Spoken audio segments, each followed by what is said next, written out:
এটা হলো টেমস নদী। টেমস নদীর পাশেই একবারে লন্ডন আই। এখানেও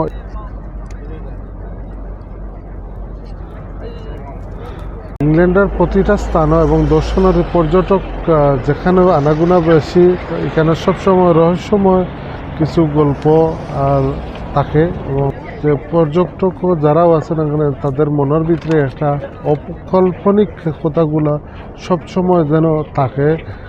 এর কারণেও প্রতিটা স্থানও একটা রহস্যময় গল্প তারা সৃষ্টি করছে।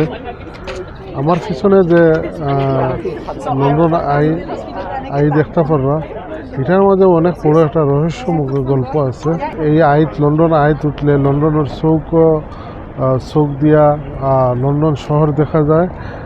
আবার কেউ কেউ হয় এটার মাঝে উঠলে সৌন্দর্য আছে, সব সৌন্দর্যরে উপভোগ করা যায়।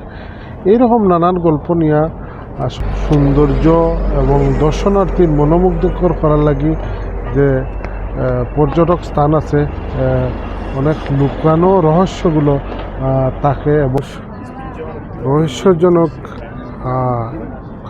গল্প কাহিনী আছে।